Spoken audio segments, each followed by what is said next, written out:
Capítulo 3. Crimen organizado, gobierno desorganizado.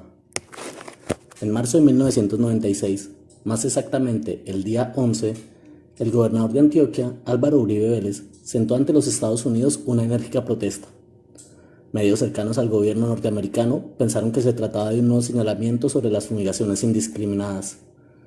Con seguridad es otra vez lo mismo, le dijo el encargado de la carpeta de Colombia a su asistente.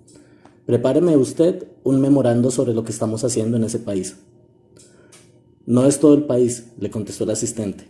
La protesta viene de Antioquia. Bueno, le dijo el funcionario, mire a ver qué hace. Preocupado, el asistente buscó en sus archivos narcotráfico, Colombia, Antioquia. Encontró, claro, una abultada documentación. Allí está prácticamente la historia extensa del cartel de Medellín y de Pablo Escobar, sus vinculaciones con la sociedad, las ramificaciones del negocio, la política oficial, referencias al problema médico, los efectos de la violencia, las manifestaciones más evidentes de la corrupción. Ante ese océano de documentos, pulsó Estados Unidos, política, drogas, Colombia. Una nueva avalancha apareció en su pantalla. Trató de precisarlo. Pulsó fumigación. Allí apareció que un gobernante de 15 años atrás, el señor Turbay, se había opuesto enérgicamente a permitir que se regaran los cultivos con paraquat y que fue su sucesor, de apellido Betancourt, quien le abrió la puerta a esa medida. Eternas gracias al señor Betancourt, pensó, pero esta es historia antigua. Pulsó entonces un sitio y una fecha, Antioquia 1995. El material resultó menos abultado. En mayo de ese año encontró que las autoridades colombianas habían mostrado su preocupación por el incremento del cultivo de la amapola en el noroccidente antioqueño. Es curiosa la costumbre latinoamericana de escribir noroccidente, pensó. ¿No sería más sencillo decir noroeste? Pero no se detuvo en minucias. Eran las 11 de la noche y lo más significativo del problema tendría que estar sobre el escritorio de su jefe a las 8 de la mañana, de manera que volvió al informe. Debe ser este, se dijo.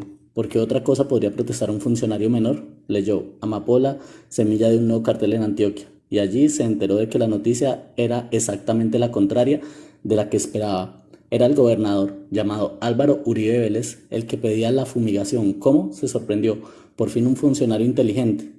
Allí se decía que a comienzos de marzo de este año el gobernador había propuesto al gobierno nacional fumigar los cultivos de amapola que comenzaban a proliferar en 28 municipios de ese sector del país. ¿Dónde quedaría Antioquia?, se preguntó. La sola referencia al noroccidente no me dice nada. Buscó un atlas y allí estaba esa especie de chip de computador que es el mapa de Antioquia, encerrado en un círculo, en el extremo noroeste de Colombia. Ajá, con que aquí la tenemos. Antioquia, decía el informe, ocupa la casilla número 10 entre los 19 productores de amapola en Colombia. En otros como el Tolima, o Huila o Cauca se han detectado hasta 5.000 hectáreas, mientras que en Antioquia solo llegan a 157. Eso se llama ser amigo, se dijo el asistente. Nos convendría estar atentos a la carrera del señor Uribe.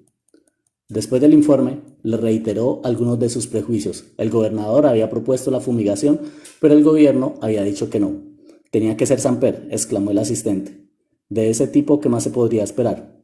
El informe concluía con unos datos muy pobres. La mayor parte de los cultivos que han sido ubicados por la policía en Antioquia, decía, son de carácter doméstico y con una extensión entre las 3 y las 6 hectáreas. El gobernador Uribe le advirtió a los alcaldes que no entraría en polémicas.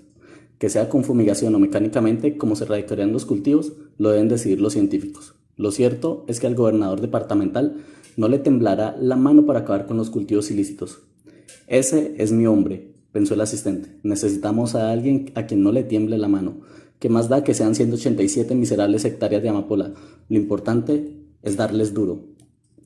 Los mandatarios de los municipios afectados por este fenómeno, terminado el documento, alegan que la aspersión aérea producirá daños ecológicos irreparables en esas áreas habitadas por pequeños parceleros y cultivadores, formas de producción muy diferentes a las otras partes del país donde se ha realizado la fumigación, caracterizadas por ser zonas semiselváticas. Y claro, pensó el asistente al borde del sueño, si no me equivoco, aquí viene el procurador, y en efecto, ahí venía el procurador, en este caso era el de Antioquia, Fernando González Carrizosa. El procurador se mostraba preocupado por las consecuencias de una medida tan drástica sobre un problema apenas incipiente y le preguntaba a Uribe si se habían evaluado los daños y si existía un programa de sustitución de 76 cultivos. La respuesta de este último, señalaba al procurador, no aclaraba para nada el asunto. El informe terminaba con la intervención del alcalde de un pequeño municipio, Urrao, a 170 kilómetros de Medellín, donde la policía destruyó en los 2 últimos años 14 sembrados con unas 800.000 matas. En los 2 últimos años, añadía, han desaparecido cerca de 20 personas. Héctor Antonio Durango, el alcalde, dijo que era consciente de que las determinaciones que vienen del alto gobierno no se pueden impedir, pero que no está de acuerdo con la fumigación. En Urrao, dijo el alcalde, sería mejor la erradicación manual, pero el problema de la amapola es más de fondo. La gente aquí está inquieta porque el 80% de las zonas donde hay cultivos pertenecen a personas muy pobres a las que nunca llega la mano del gobierno.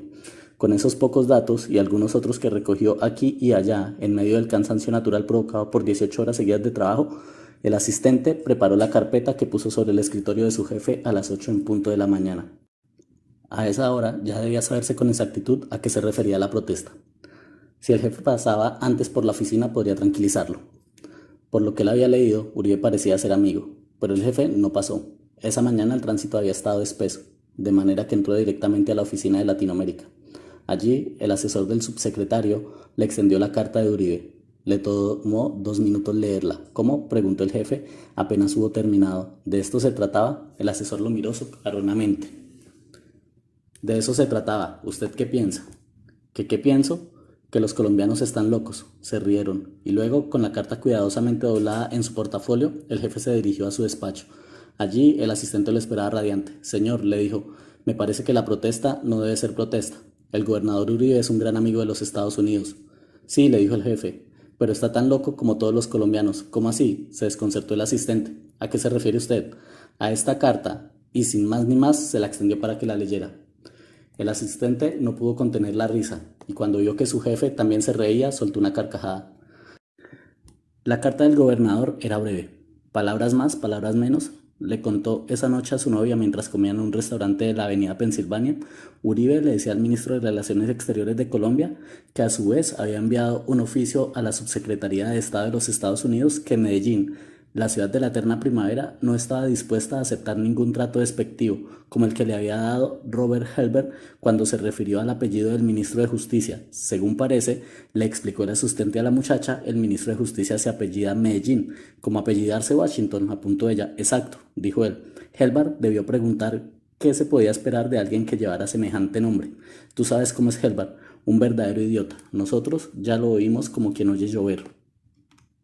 Sí, dijo la muchacha que estaba haciendo su monografía de ciencia política precisamente sobre Colombia. Pero es el vocero de los Estados Unidos y como tal no puede ofender a nadie. Está bien, contestó él, un poco amoscado. Yo preparé hoy la respuesta. En ella, el gobierno va a decir que reconoce la inteligencia y honestidad de un funcionario como Medellín, que no se ha visto envuelto en ningún escándalo y que presenta disculpas a una ciudad que, según el gobernador, ha puesto 52.137 muertos en los últimos 10 años en la guerra contra las drogas, ha sufrido 1.104 atentados terroristas y ha presenciado el asesinato de 694 policías, 12 jueces y fiscales y 4 magistrados. La cosa no es para risas, anotó la muchacha, ni tampoco para que Helbar diga estupideces como las que acostumbra. Es cierto, dijo el asistente, aquí hay mucho muerto de por medio. El gobernador habla de uno de sus antecesores, Antonio Rondal Betancourt, de un exalcalde de Medellín, Pablo Peláez González, y el procurador general de la Nación, Carlos Mauro Hoyos, todos ellos asesinados.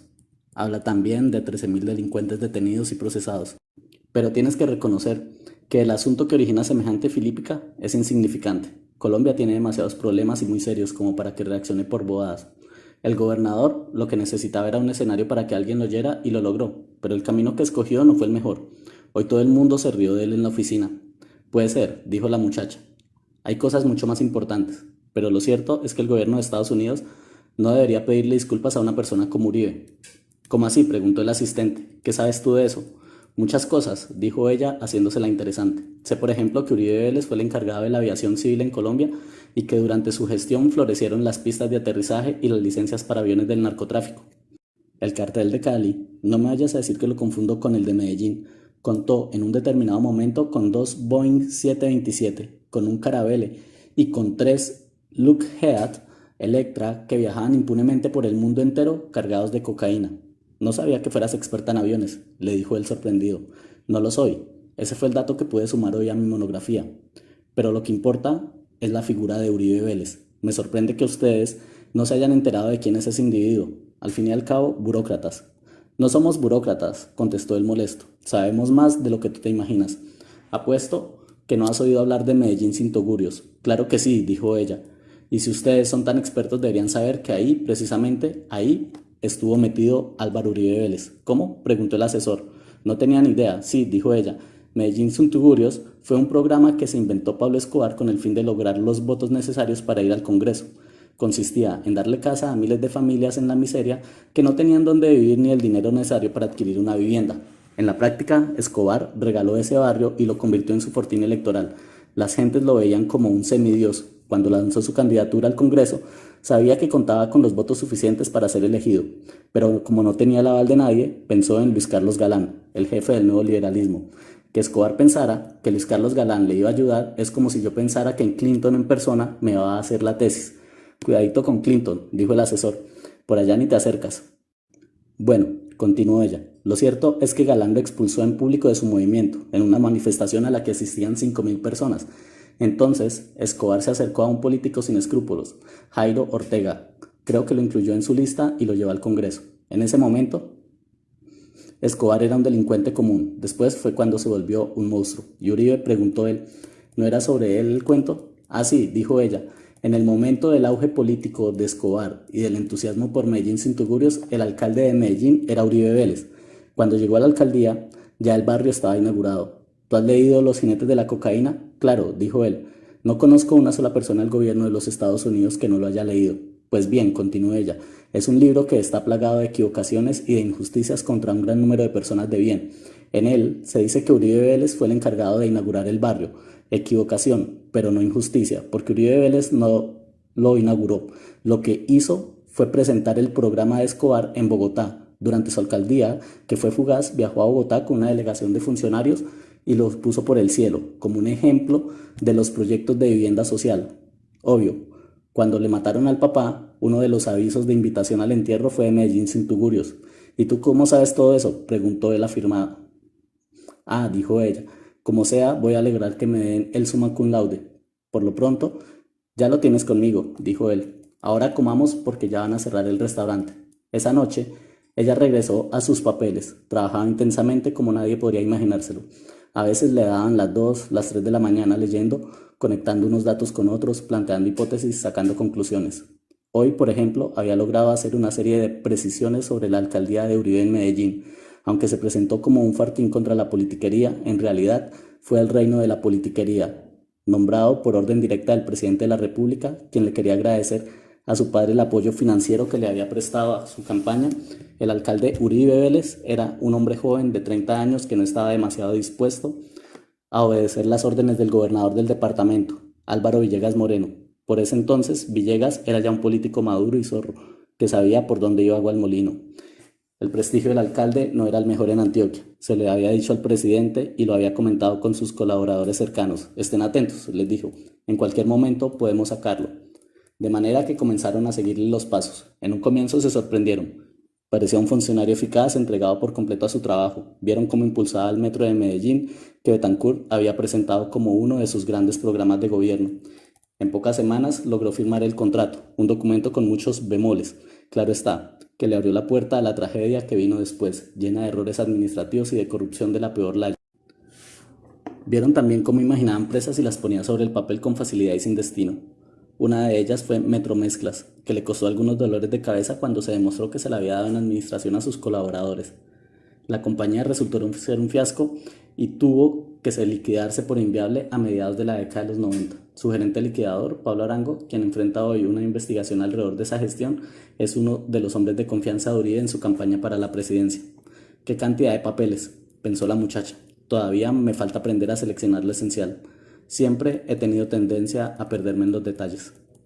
A la 1:30 de la madrugada volvió al libro que estaba leyendo, Narcotráfico en Colombia, de la Universidad de los Andes. ¿Cómo haría la cita en su monografía? Tendrá que incluirlo en la biografía general y al hacer referencia a él solo pondría entre paréntesis el nombre del autor, el año y la página. Repitió 1 o 2 veces la lección recién aprendida. Y cuando son muchos autores, después del nombre del primero se añade et al. Así, Carlos G. Arrieta et al. 1991, página 221. En la página 221 se hablaba de la primera época de Betancourt, cuando Uribe Vélez fue alcalde de Medellín. Se trataba de una sociedad complaciente. En ese momento, el Contralor General era Rodolfo González García, detenido después por sus vínculos con el Cártel de Cali y ahora partidario de la candidatura presidencial de Uribe. Propuso que se aprobara una amnistía patrimonial que incluyera la economía subterránea. Eso sería muy favorable para el fisco colombiano, dijo González. El senador Álvaro Leiva Durán, investigado por enriquecimiento ilícito por sus relaciones con el mismo cartel, presentó un proyecto de ley para ofrecerle una amnistía patrimonial a quienes no hubieran dado cuenta de sus bienes en sus declaraciones de renta y patrimonio antes de 1981. Y otro senador, Carlos Holguín Sardi, presentó un proyecto que proponía la emisión de bonos de deuda pública hasta por 100.000 millones de pesos con amnistía patrimonial para quienes invirtieran en ellos. En otras palabras, pensó ella, no sabían qué hacer para que los dineros del narcotráfico le arreglaran los problemas a Colombia. La ANDI, precedida por Fabio Echeverry Correa, ahora mano derecha del candidato en temas económicos, pidió que se autorizara a las empresas registradas en las bolsas de valores para emitir un número determinado de acciones con el propósito de que fueran adquiridas por los capitales no registrados y con el compromiso de no negociarlas durante un periodo determinado. Y le propuso a los demás sectores económicos un acuerdo solidario para que la economía subterránea fuera indultada.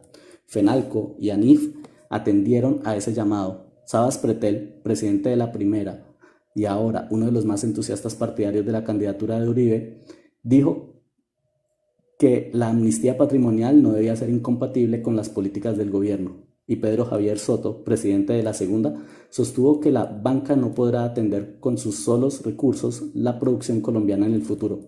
La prensa fue unánime. Un conservador y un aconductado periódico como La República, propiedad en ese entonces de la familia del expresidente Ospina Pérez, varios cuyos nietos fueron condenados en Miami por lavado de dólares, respaldó editorialmente la bondad social del proyecto y sostuvo que esos recursos caen muy bien al gobierno y al país ahora para evitar movimientos de protesta de los grupos que no están recibiendo oportunamente su pago o que ven que no se realizan obras y programas por falta de fondos. Así las cosas, resumió ella, en 1982 Colombia giraba en torno a las expectativas que le despertaba la economía subterránea.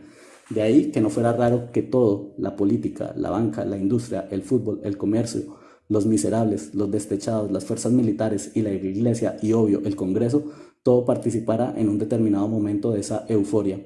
Pero al margen de la misma, un país asombrado que no encontraba norte veía con angustia cómo se precipitaba hacia el abismo. El Espectador se opuso en una editorial a la amnistía propuesta. Dijo, ese es un castigo a la honradez y un premio a la picardía.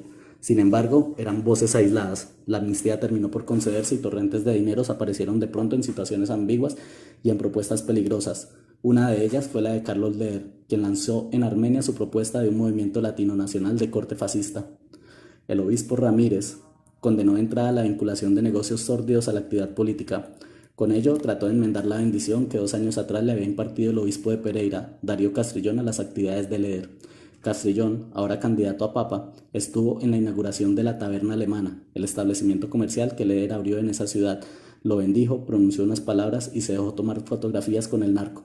Tiempo después, cuando se le criticó por esa actitud, explicó que los dineros mal habidos se santificaban cuando pasaban por las manos de la iglesia. Pero terminó en Roma, porque recordó la muchacha, que era católica, que todos los caminos conducen a Roma, inclusive los amplios y trillados del narcotráfico, pensó ella. Miró el reloj, la 1:40, todavía tenía tiempo para leer un rato. Sabía que en 1982 la situación en Medellín era difícil. Pablo Escobar, el narcotraficante más poderoso del mundo, era el dueño y señor de esa ciudad subterránea, lejana de los clubes y las industrias tradicionales, ajena a la clase media, basada sobre el relumbrón del dinero. En torno a ella giraba la política. El capo sabía que en ese terreno no se movería una hoja sin su voluntad soberana. Los nombramientos, por ejemplo, no se le consultaban, pero se escogía cuidadosamente a aquellas personas que no llegarían a molestarlo. Cuando supo que el primer alcalde designado para su coto de casa privado era el hijo de uno de sus consocios, socio del tercer Pablo, no hizo ningún gesto. En conclusión, aprobado, pensaron quienes asistieron a la charla. En ese momento, Escobar, con interés por la política, fundó el movimiento Civismo en Marcha, a través del cual se dedicó a promover planes de vivienda como el de Medellín sin tugurios, a arborizar la ciudad, a iluminar estadios y a construir escenarios deportivos. Acostumbrado a proceder según su gana, consideró innecesario obtener los permisos correspondientes. Su política fue la de promover invasiones de predios públicos y decidir luego, de acuerdo con la comunidad, que necesitaba para su recreación. La respuesta fue casi siempre la misma: canchas de fútbol. La administración municipal no sentó jamás ninguna protesta. Por ese entonces el cartel de Medellín ya era el cartel de Medellín. Lo habían fundado un año antes Escobar, Gonzalo Rodríguez Gacha, Carlos Leder y los hermanos Ochoa. Comprobaron de entrada que podían manejar más del 50% de la producción de cocaína en el país. Fortalecido desde dentro, Escobar cortó una incipiente relación de negocios con el general Manuel Antonio Noriega, hombre fuerte de Panamá y hasta entonces protegido de los Estados Unidos, y se decidió por la política. En las elecciones parlamentarias de marzo del 82 resultó electo. Escobar, leyó ella, quiso aprovechar su oportunidad como benefactor social para ocupar un escaño en el Congreso vinculándose al parlamentario Jairo Ortega. Este hacía parte del federiquísimo antioqueño del cual salió para engrosar las filas del santofinismo y finalmente las del nuevo liberalismo con el cual hizo coalición para las elecciones de corporaciones públicas en 1982. Posteriormente, la dirigencia de ese movimiento exigió a Jairo Ortega que retirara de las listas a la Cámara a su suplente Pablo Escobar Gaviria por sus vinculaciones con el narcotráfico. Dicha solicitud no fue atendida y tanto Ortega como Escobar fueron expulsados del nuevo liberalismo. Finalmente, estos lograron una curul en la Cámara de Representantes, Ortega como titular y Escobar como suplente. Esto ya lo sabía, dijo la muchacha. Comienzo a repetirme lo mismo. Lo mejor es que me duerma. A la mañana siguiente, antes de salir para la universidad, aclaró sus apuntes. Allí encontró un dato al que no le había dado mucha importancia. Uribe solo duró 4 meses en la alcaldía de Medellín. ¿Por qué?, se preguntó. Si tácticamente Escobar había aceptado su nombramiento, si había mantenido relaciones cordiales con el cartel, si era apenas uno más en un panorama dominado por el narcotráfico, que había provocado esa súbita caída. La respuesta la obtuvo esa tarde cuando caminaba sin rumbo con su novio por las calles cercanas a la oficina. De vez en cuando hacían ese paseo, un poco al azar, sabiendo bien que cualquier camino los llevaría a Roma, mejor dicho, a un cafecito. ¿Sabes?, le dijo él, hoy estuve investigando sobre nuestro personaje.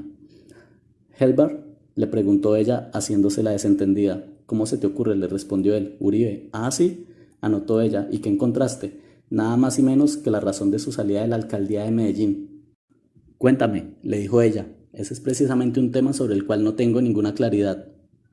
El gobierno presentó su retiro como el resultado de una crisis política. Ahí hay una gran cantidad de nombres que se me escapan. Lo cierto es que el nuevo presidente de la República, Betancourt, anunció que le daría a su administración un empujón paisa. ¿Y eso qué es?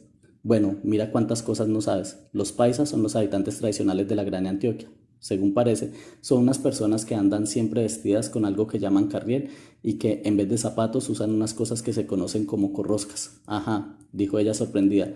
Me parece raro, porque en la fotografía yo siempre los he visto vestidos de lo más común y corriente.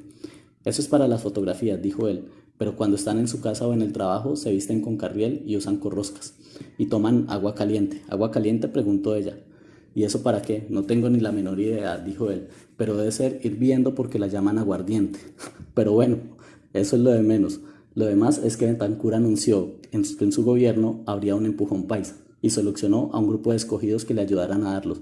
Entre ellos estaba Uribe, lo nombró como alcalde de Medellín, que es la segunda ciudad en importancia después de Bogotá. El tipo tenía 30 años. En la política colombiana eso quiere decir ni más ni menos que lo señalaba como posible candidato presidencial algún día. Y comenzó a trabajar. Y le ayudó a lo del metro, que era su programa estrella, interrumpió ella. Eso ya lo sé, de modo que todo el mundo esperaba que siguiera ahí hasta que se presentara la primera crisis política. Sí, que se presentó más pronto de lo esperado, y con un personaje que se veía lejano de todos esos temajes y de todas esas camarillas. Uribe, dijo ella. Sí, Uribe, ya te lo dije, el informe de la embajada dice que entre el gobernador, un señor llamado Villegas, y Uribe no había química. Villegas era un político achapado a la antigua y Uribe era un muchacho tipo Harvard que se había dedicado a criticar la politiquería. Cuando en Colombia alguien quiere surgir rápido, critica la politiquería. El gobernador nombró un funcionario que no le gustó a los jefes políticos tradicionales. ¿Tú sabes cómo llaman en Colombia a los jefes políticos tradicionales?, lo interrumpió ella. Caciques, ¿cómo te parece? Caciques. Caciques, preguntó él. Esos son señores con plumas en la cabeza. Pero sigue, te interrumpí. Bueno, los caciques, Ignacio Vélez Escobar, J. Emilio Valderrama, William Jaramillo y Federico Estrada Vélez, el del federiquismo, anotó ella, y te juro que no te vuelvo a interrumpir. Los caciques pidieron que hubiera una crisis general. El gobernador estuvo de acuerdo. Le mandó a decir al alcalde que esperaba su renuncia protocolaria. pero se lo dijo con muy poco protocolo. No lo hizo él, sino por medio de un secretario, y además le anunció que lo ratificara, pero solo cuando cambiara uno o dos miembros de su gabinete.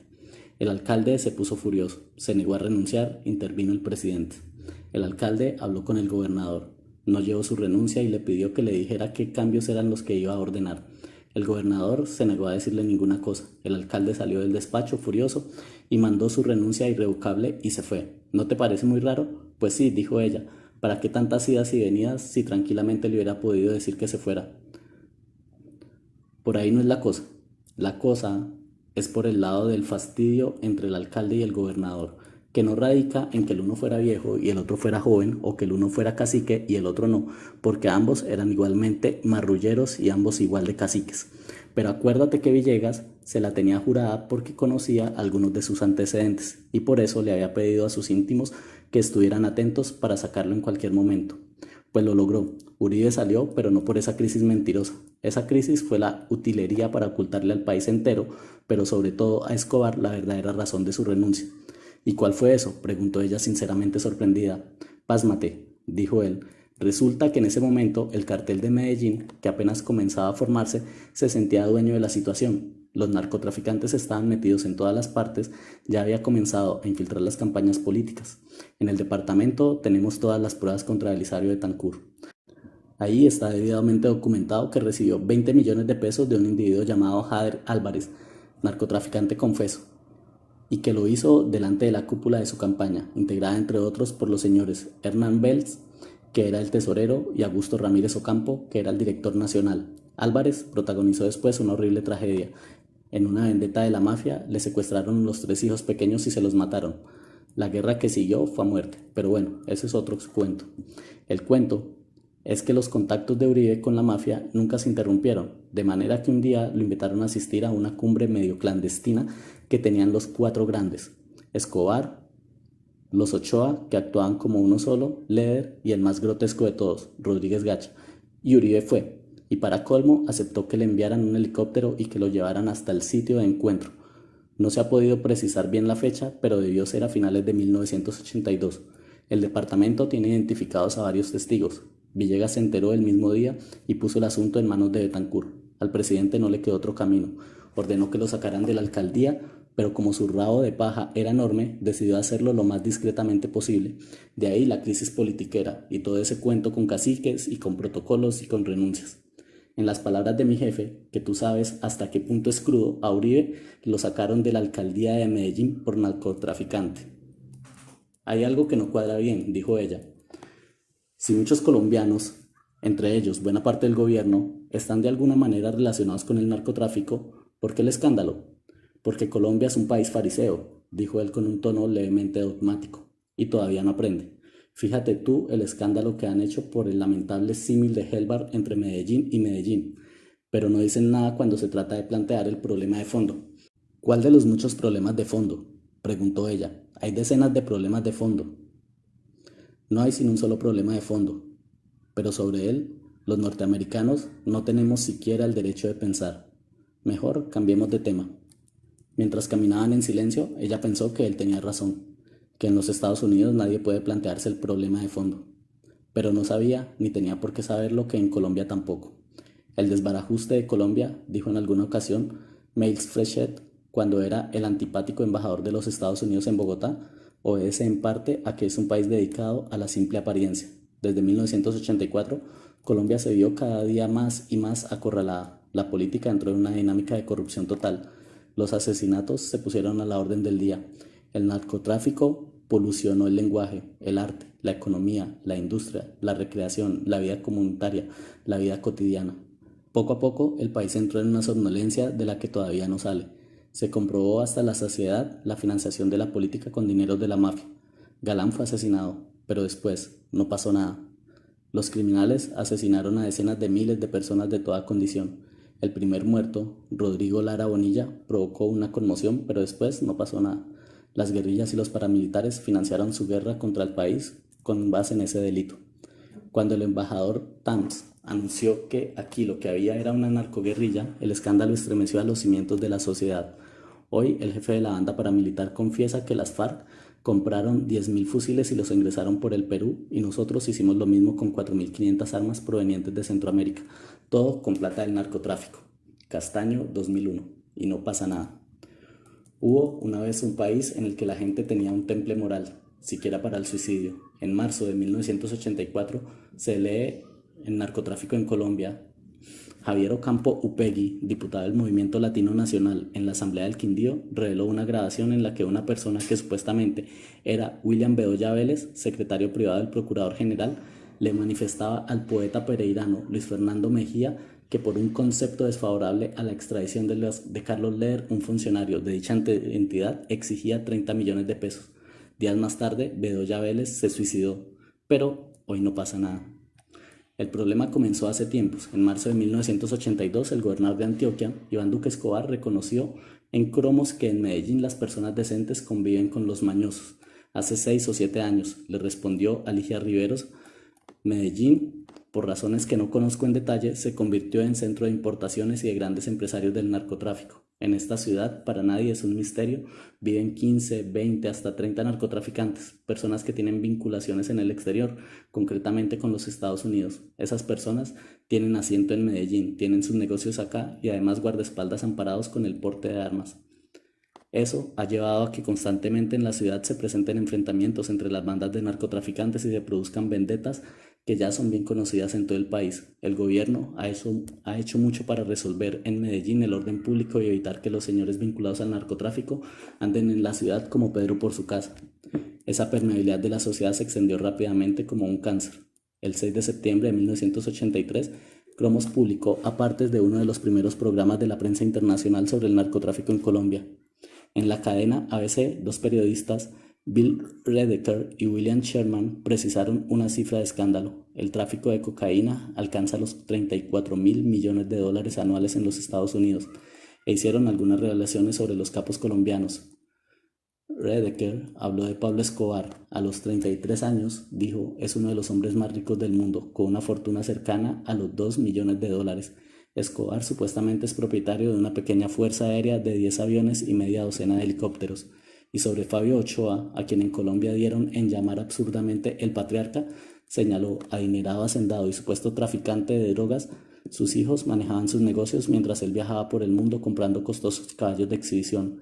Muchos de los grupos de traficantes, anotó, viven y operan en Medellín. En ese momento interviene el director de la policía de Medellín, coronel Gustavo Gutiérrez. Estas personas, dedicadas al tráfico de drogas, son de origen humilde. A partir de un punto empiezan a avanzar, a comprar grandes haciendas y cuadras de caballos, como el caso de Fabio Ochoa, que es propietario de algunos de los caballos más raros del país. La cámara regresa a Redeker, que sostiene que Fabio Ochoa es considerado por muchos como el padrino del negocio, y aunque la mayor parte de los miembros del cartel rehúsa comentar la fuente de su riqueza o no se puede contactar, en una subasta de caballos en las colinas cercanas a Medellín, Ochoa aceptó ser entrevistado por el corresponsal William Sherman. Algunos detectives han sostenido que usted y los miembros de su familia están entre los mayores traficantes de cocaína del mundo. Ochoa, nada sé de las mentiras que está diciendo. Eso no me interesa. Soy muy conocido por todos los criadores de caballos del mundo. Mi vida ha sido honorable. De eso respondo. Entra Redeker, pero los oficiales colombianos dicen que es el tráfico de drogas y no los caballos lo que enriqueció a Ochoa, y que sus hijos manejan refinerías escondidas en el campo, en casas y apartamentos. Tratada químicamente, la base, convertida en polvo, está lista para la exportación. Pablo Escobar ha sido identificado por las autoridades norteamericanas y colombianas como el mayor exportador de cocaína de Colombia. Con una flota de aviones, la familia Escobar lleva a los Estados Unidos 1.100 libras de cocaína refinadas todos los meses. Vuelve el coronel Gutiérrez. En general, los capos están muy apegados a las raíces, por eso son muy generosos con los de su propia clase. En un rápido close-up, Redek anota. Finalmente, el caso de Fabio Ochoa periódicamente patrocina subastas de caballos para recoger dineros para los pobres. Interviene Ochoa. Beneficiaría a los pobres sin casa un programa que se llame Medellín sin tugurios. Para concluir, Redeker hace una afirmación que nunca fue desmentida. En esta forma, el cartel está logrando no solo lavar su dinero, sino también su imagen, haciendo surgir el espectro de que Colombia, como Bolivia, su vecino sureño, pueden algún día ser controlada política y económicamente por el cartel de la cocaína. Crimen organizado, gobierno desorganizado. Valdría la pena recuperar esa frase. En el fondo, toda esta tragedia, los Ochoa y sus amigos hacen surgir el espectro de que Colombia pueda algún día ser controlada política y económicamente por el cartel de la cocaína, crimen organizado, gobierno desorganizado.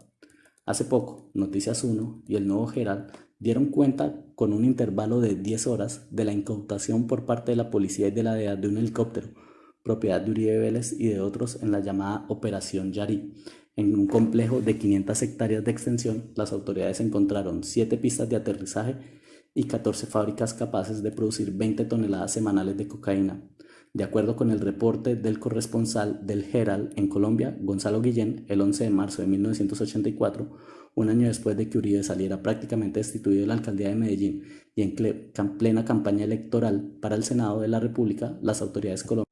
Hace poco, Noticias 1 y el Nuevo Herald dieron cuenta con un intervalo de 10 horas de la incautación por parte de la policía y de la DEA de un helicóptero propiedad de Uribe Vélez y de otros en la llamada Operación Yari. En el complejo de 500 hectáreas de extensión, las autoridades encontraron 7 pistas de aterrizaje y 14 fábricas capaces de producir 20 toneladas semanales de cocaína.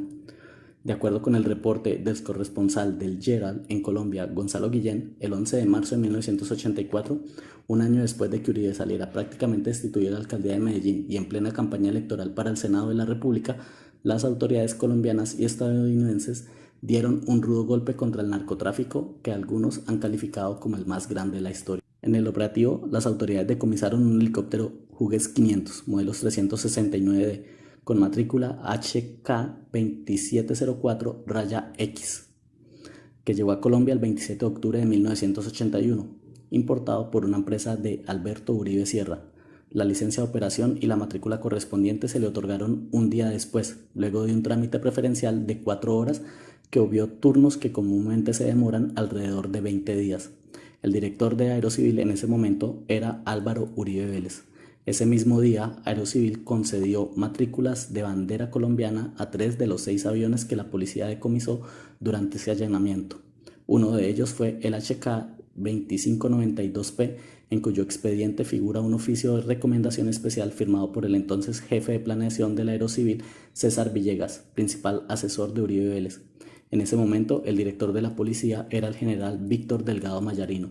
Él informó que el complejo, desde el cual se exportaban semanalmente hacia los Estados Unidos toneladas de cocaína, pertenecía a las organizaciones de Pablo Escobar, Gonzalo Rodríguez Gacha, los hermanos Juan David, Jorge Luis y Fabio Ochoa Vázquez y Miguel Gilberto Rodríguez Orejuelas, quien manejaban los poderosos carteles de Medellín y Cali. La dirección del operativo estuvo a cargo de los coroneles Jaime Ramírez Gómez, posteriormente asesinado por la mafia cerca de Bogotá, y Luis Ernesto Gilibert, hoy director de la Policía Nacional de Colombia. El helicóptero fue el mismo en el que el padre del candidato viajó a su hacienda 8 meses antes, cuando fue asesinado en un supuesto ataque de las FARC, el 28 de marzo de 1984. 17 días después del golpe a Tranquilandia y Villacoca, la Oficina de Registro Aeronáutica del Aerocivil recibió una carta de la firma propietaria del helicóptero según la cual el aparato le había sido vendido a un hombre llamado Fidel Agudelo Chávez. Los anteriores propietarios advertían que no existían escrituras legales que acreditaran la venta, dado que estaban pendientes del avance del proceso sucesorial del finado Alberto Uribe Sierra. La carta venía acompañado por un documento suscrito ante un notario en febrero de 1984 por Agudelo Chávez y por Jaime Alberto Uribe Vélez, hermano de Álvaro Uribe recientemente fallecido, quien se comprometía a entregarle el helicóptero en pago de una deuda que su padre había contraído con el presunto nuevo propietario de la aeronave. En el expediente oficial no aparece hoy ese traspaso. El rastro del helicóptero se perdió. Después de haber sido adjudicado a la Policía Nacional, la Fiscalía ordenó devolverlo a los dueños, alegando que no hubo sentencia judicial alguna que condenara oficialmente su relación con el narcotráfico. Poco después del decomiso, Uribe Vélez le solicitó una cita a Enrique Parejo, ministro de Justicia de ese entonces, durante la cual le explicó que su padre no pertenecía al narcotráfico y que simplemente le había prestado el helicóptero a un amigo. El informe de Noticias 1, que se transmitió el domingo 21 de abril, fue elaborado por Ignacio Gómez, director de investigaciones del Canal 1, un acreditado periodista colombiano que se ha visto obligado a vivir durante largos periodos fuera del país por razón de las amenazas de las que ha sido víctima. En las 2 semanas previas a la emisión, Gómez recibió en el teléfono de su residencia particular 15 grotescas llamadas de sicarios. Sin amedrantarse, el noticiero publicó su crónica, para lo cual le pidió una previa respuesta a Uribe Vélez.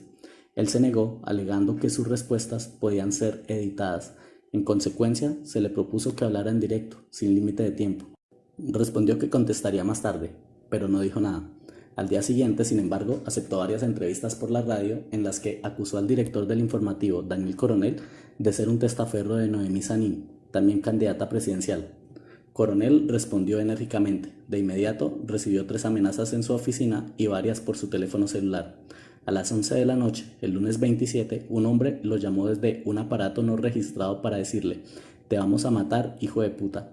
A las 9:30 de la mañana, el día siguiente, otro hombre llamó al celular y le dijo que matarían a su hijita de pocos años.